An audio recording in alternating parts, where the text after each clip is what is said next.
Welcome to my YouTube channel. I hope so you will enjoy my videos. Thank you and please support my channel. কেমন আছেন আপনারা সবাই? আশা করছি সবাই ভালো আছেন। আমিও কিন্তু খুব ভালো আছি। আমি মালবিকা, আর মালবিকার গল্প কথায় আজ এক নতুন গল্প নিয়ে চলে এলাম। ফেরতি রথের দিন আমরা বেরিয়ে পড়েছিলাম মহিষাদল যাওয়ার উদ্দেশ্যে। তো ওখানে তো খুব বড় মহিষাদলের একটা রথ হয়, আর প্রতি বছর সুযোগ হয় সেরকমটা নয়। তো যখন যেরকমই সুযোগ হয় সেই জায়গাটায় কাজে লাগিয়ে দিই। তো আমার কলেজটা ওখানেই কেটেছে, তো সেই কারণের জন্য ওখানে কলেজের টাইমে যেই মেসে আমি থাকতাম সেই মেসেও আজ এত বছর পর দেখা করতে যাওয়ার একটা প্ল্যান করেছিলাম। তো আমার সাথে আমার মেসেরই আরও দুজন মেয়ে ছিল, তো আমরা তিনজন মিলে একসাথে চলে গেছিলাম। এই রাস্তা দিয়ে যেতে যেতেই একদম এত বড় মেসটা কিন্তু দেখা যায়, এই মেসের সামনের গেট। আর এত বছর পর যখন যাচ্ছি, সত্যি কথা বলতে মনের মধ্যে একদম অন্যরকম অনুভূতি হচ্ছিল। সেই প্রথমবার যাওয়ার যেরকমই একটা আলাদা অনুভূতি ছিল, আজ এত বছর পর যাওয়ার পর ব্যাপারগুলো দেখে তো আরোই ভালো লাগছিল। বিকেল হলে এই পুকুর পাড়ে বসে কত গল্প আড্ডা আমাদের হতো। আর এই ছিল আমার রুম। ইচ্ছেও ছিল রুমে ঢুকে, কিন্তু সুযোগ ছিল না। তো আমরা সমস্ত মেসের মেয়েরা নিচেই থাকতাম, আর উপরে হচ্ছে জেঠিমারা থাকতো। তো এই হলো আমাদের জেঠিমা, আমাদের সমস্ত মেসের মেয়েকে একদম গাইড করে রাখতেন। আর ওপরে তো যাওয়ার পর জেঠিমা দেখে খুবই খুশি হয়। সেই সাথে আর এত বছর, প্রায় 4 থেকে 5 বছর হয়ে গেছে যে আমরা গেলাম, তো সবাইকে দেখে কত চেঞ্জ লাগছে, কিন্তু আমাদের জেঠিমা ঠিক আমাদের একই রকমই আছে। খুব খুব খুব ভালো লাগছিল। তো তারপরে আমরা একটু খাওয়া দাওয়া করে জেঠিমাদের পুরো বাড়িটা ঘুরে এই ছাদে এসেও কত আমরা শীতকালের সময়টা হলে সবাই এসে খুব ছাদে বসে থাকতাম। তো এইভাবে মেসে কিছুটা সময় কাটিয়ে তারপরে হচ্ছে আমরা বেরিয়ে আসি। তো বেরিয়ে এসে আমরা হচ্ছে মহিষাদলের রথের দিকে যাওয়ার একটা প্ল্যান যেহেতু করেছিলাম, মেলাটা ঘোরার। আর এটা হলো আমার কলেজ, মহিষাদল রাজ কলেজ। তো রথটা যেখানে হতো ঠিক আমাদের কলেজের পাশ দিয়ে রাস্তাটা। আর এই রথের যে মেলাটা প্রায় 1 মাস ধরেই চলতো। তো একদম কলেজের সামনে থেকেই পুরো দোকান হাট বসে একদম জমজমাট একটা ব্যাপার হতো। যখনই কলেজ থেকে ছুটি হয়ে বেরোতাম, এই একটু হলেও মেলা ঘুরেই মেসে যাওয়া, এই জিনিসটা ঠিক চলতো।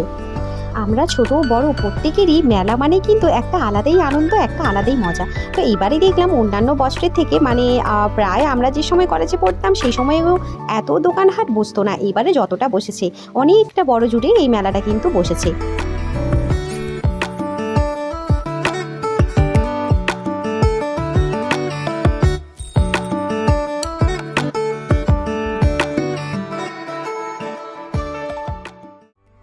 আমরা যখন মেস থেকে বেরিয়ে মেলাতে ঢুকলাম, তখনই প্রায় 4টের কাছাকাছি বেজে গেছিল।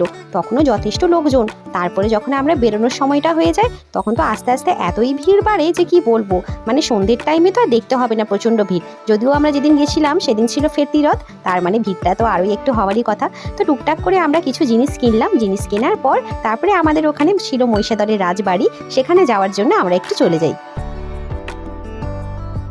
তো রাজবাড়িতে যাওয়ার পথেই, মানে রাজবাড়ি যাওয়ার দুটো রাস্তা আছে, একটা এই মাঠ দিয়ে যাওয়া যায়, আরেকটা আছে সামনের রাস্তা দিয়ে। তো যেহেতু আমরা মেলাতেই ছিলাম, তো মেলা থেকে রাজবাড়ি যাওয়ার যে রাস্তাটা, সেখানেও দেখলাম অনেক দোকান বসেছে, অনেক গাছ দোকান, অনেক পাখির দোকান, পুকুর, অনেক কিছুই কিন্তু ছিল।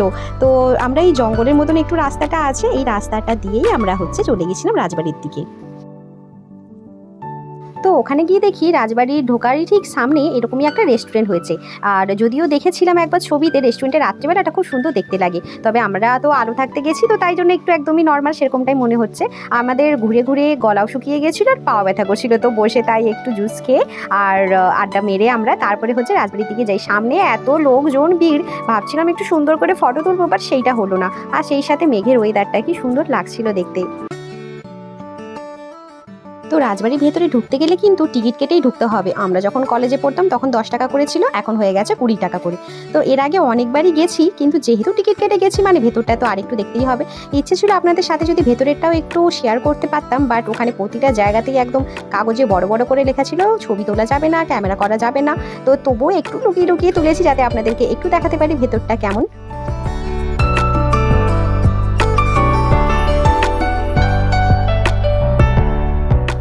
তো আমরা ওখানে থাকতে থাকতে তারপরে যখন ঠিক বেরোতে যাব, সেই মুহূর্তেই দেখলাম যে পালকি করে রাজবংশের বংশধর উনি হচ্ছে আসছেন।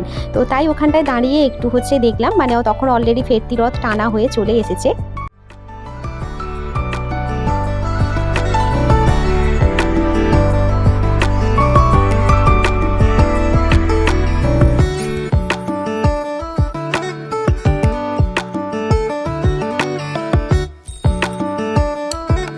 তো রাজবাড়ি থেকে বেরিয়ে যেখানে হচ্ছে রথতলায় রথটা দাঁড়িয়ে থাকে আমরা হচ্ছে সেখানেই যাচ্ছিলাম। তখন ওই রথ টানা হয়ে চলে এসেছে, কতজন সব এরকমই কাদা মেখে রাস্তাতে হেঁটে হেঁটে আসছে। আর আমরা তখন এই ভিড়ের মাঝে ধীরে ধীরে করে রথের দিকে এগিয়ে যাচ্ছিলাম। তো এই হলো মহিষাদলের বিখ্যাত রথ। আর সামনে যত বাড়ি আছে সেই বাড়ির ওপরে কত লোকজন উঠেই এই রথ টানা ব্যাপারটা দেখি। মানে যেদিন রথের দিন হয় সেই দিনও এরকমই ধরনের ভিড়, আর ফেরতি রথেও এরকম ধরনের একটা ভিড়, জমজমাট একটা ব্যাপার চলে। তো সারাদিন ঘোরাঘুরি করে একদম আমাদের চোখ মুখ অবস্থা পুরো খারাপ। এরপর বাড়ির দিকে ফিরতে হবে, নাহলে অনেকটা সন্ধে রাত্রি হয়ে যাবে। তো প্রত্যেকেরই বাড়ি দূরে দূরে, প্রত্যেকেই অন্য জায়গাতে থাকে। তো সেই কারণের জন্য আমাদের সাথে আরেকজন যে ছিল ও একটু আগেই বেরিয়ে গেছিলো। তো আমরা তারপরে টাটা বাই বাই করে যে যারা হচ্ছে আলাদা হয়ে যাই। এখানে ভিডিওটা শেষ করলাম। এখনও যারা আমার চ্যানেলটি সাবস্ক্রাইব করেনি তারা প্রত্যেকে সাবস্ক্রাইব করে পাশে থাকবেন। Thank you.